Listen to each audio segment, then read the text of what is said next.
Good day mga katropax! Where to go this summer? Kung saan kakaibang island getaway naman ang iyong gusto at ma-experience? Welcome at puntahan na natin ang Maribeles, Bataan. So ano pa hinihintay nyo? Let's get it on!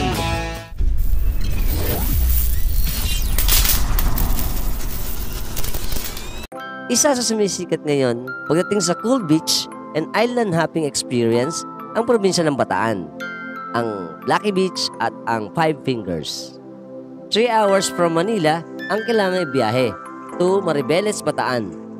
Sa 30 minutes sa biyahe naman, mula sa Puerto del Sol sa Barangay Balon, mararating ang Lucky Beach.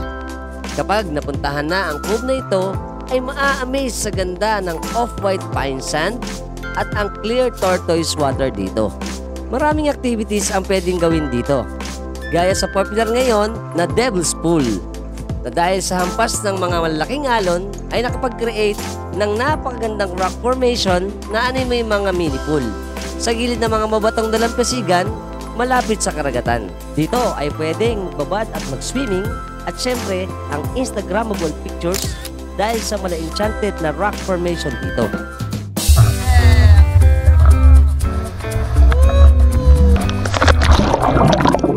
Ang Instagrammable post. Alright. Welcome! At kung nagutom naman sa pagsuswimming, ay walang problema. Dahil maraming tindahan na pwedeng bilihan dito, isama pa ang Boodle Fight Lunch na offer ng mga travel agency. Dito ay mas feel na feel mo ang sarap ng Island Paradise. Available din kasi dito ang kanilang halo-halo na lakas na tatak Pinoy ang kultura natin. Isa rin ang cliff jumping na pwede mong subukan dahil meron ditong 20 feet na cliff na pwede mong akyatin. Kung medyo takot ka naman sa heights, pwedeng sa mababang part naman ito. Pwede rin ang magpa-picture dito para sa malapit na profile pictures na pang FB. Goodbye, Philippines! Sige naman, dito tayo tatalon. Halim! Okay, mataas. Siguro mga nasa 30 dito. Let's go!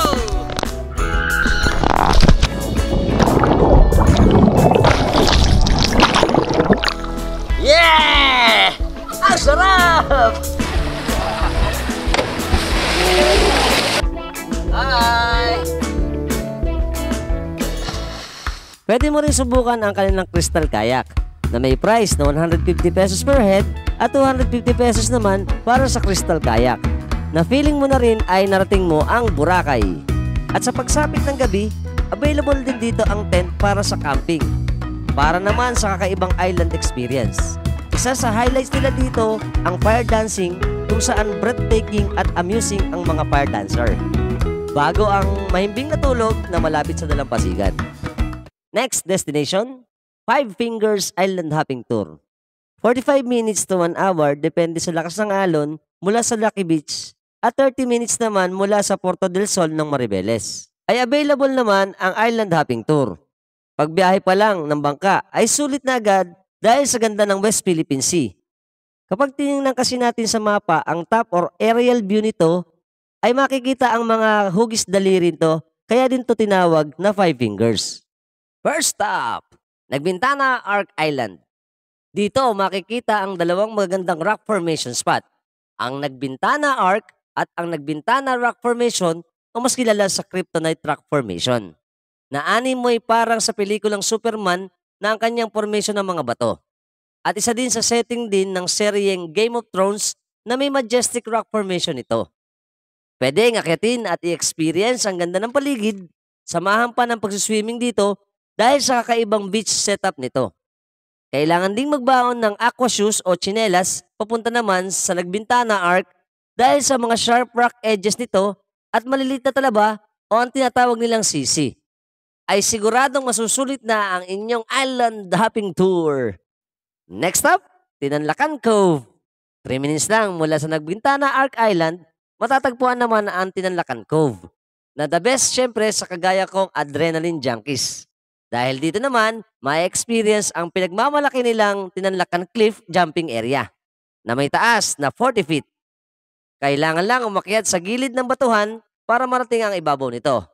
Reminders lang mga katrofax, kailangan be careful sa pag-akyat dito dahil mataas at mabato ang cliff na ito.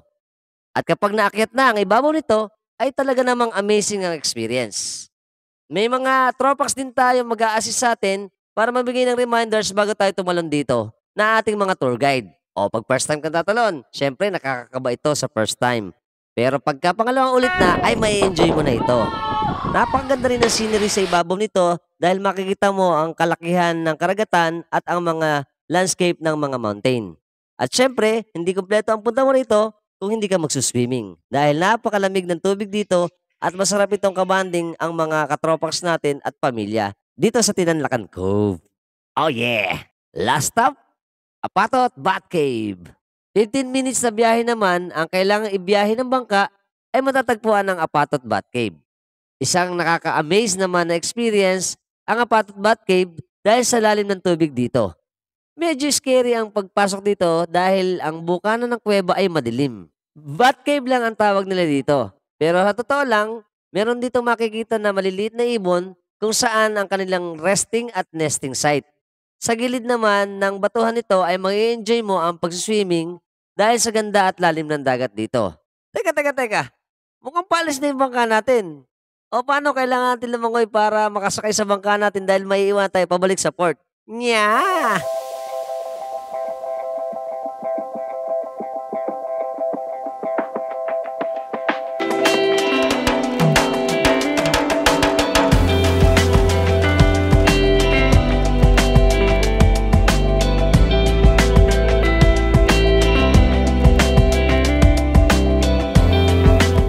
Bago umuwi, side trip muna tayo sa sikat na Maribeles View Deck or Park na part ng Barangay Sisiman, Baseco, Maribeles. Dito sa view deck na ito makikita ang napakalawak na bay at ang shoreline na may mga bahayan sa gilid at ang majestic Sisiman Rock Formation na mo isang big mountain na nakatayo sa gilid ng dagat. Makikita rin dito ang Corregidor Island na feeling mo ay nasa ibang bansa ka. At syempre, isang picture-picture nga dyan para naman buo na ang iyong souvenir sa Maribeles. At siguradong tanggal ang iyong pagod kapag nakita mo ang overlooking view na ito na opening ng Manila Bay. Welcome to view deck. Ito pala bakit sa view deck, yung kalakihan ng Manila Bay. Tsaka may mga mini mountain dito. At tignan nyo, ganda. Look at the view, ganda. Ito po pala nakikita natin na yan ay Barangay Sisiman. Yan. Parte ito ng Maribeles pa rin. Ito nga daw po yung Sisiman View Deck. Pag napunta kayo Maribeles, isa to sa dapat niyong puntahan kasi napakaganda, overlooking. Tsaka itong outstanding na mini mountain na to, the best. At para naman sa proof na nagpunta ka talaga sa Maribeles, Bataan, picture naman dyan sa I Love Maribeles Landmark para sa kompletong exploration mo dito. Welcome to Maribeles, Bataan! Alright, let's go! Dahil tinanghali na tayo sa ating travel pa uwi, inabutan tayo ng lunchtime. At isa ang pinagmamalaki nila dito sa Bataan, ang pinakasikat at masarap na kainan at bilihan ng pasalubong, ang pinipilahan na Imafloras Pamangan. Imafloras Pamangan ay nakalocate sa Alauli, Pilar, Bataan. The best. Isa yung malapit sa intersection sila. Tayo sa loob.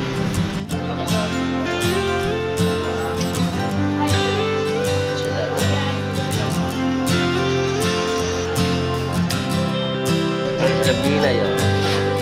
Baptista. Let's go.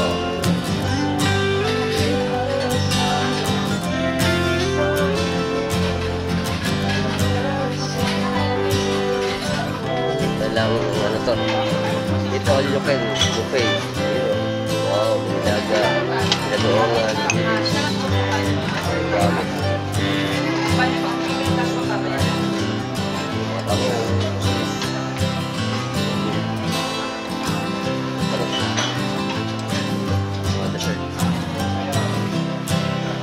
Chicken, pork barbecue, beef steak, tsaka ito. Thank you.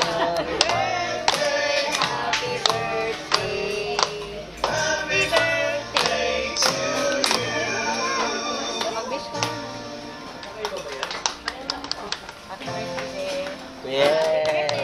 Thank you. Tayo mo mati. Thank you. Pork steak pala. Oh. Tenda kayo, pusit.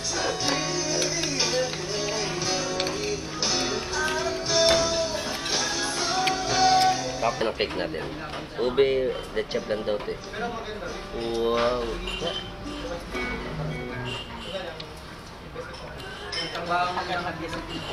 Masarap. Hindi siya matamis. Hindi ba? Sakto. Best birthday ever. Siyempre, hindi kompleto ang ating travel kapag hindi tayo kakain. Itong Imas Pamangan dito sa Bataan ay masarap. Maraming pagpipilian. At ang kanilang eat all you can ay 299 pesos. At meron silang mga a la carte na mga cuisine, Filipino cuisine. Kaya masarap. Andito pa ang ating mga pasalubong. May mga dried peanuts, mga sweets. Itong nabili ko. O ayan o, ube, leche plan. Tsaka itong mani. At marami pa dito. Mga dry goods. Meron silang mga condiments, mga patis, atsara, at marami pa iba. Mga pulburon, tsaka itong mga puto seko, mga chicharon. O ayan, nabili natin. Pampasalubong natin. Solve na. Enjoy na tayo. Busog na. At meron pa tayong pampasalubong. Dito sa Ima Floras, Pamangan, Bataan. Okay, sa lahat po ng mga hindi pa naka-like, naka-share, naka-follow, naka-subscribe sa channel natin sa YouTube. Subscribe na kayo, hit notification bell para sa mga updated natin videos na ipalalabas sa inyo. Every time nagagawa tayo ng mga interesting videos. Until next time mga tropa, keep safe and keep moving always. Bye-bye!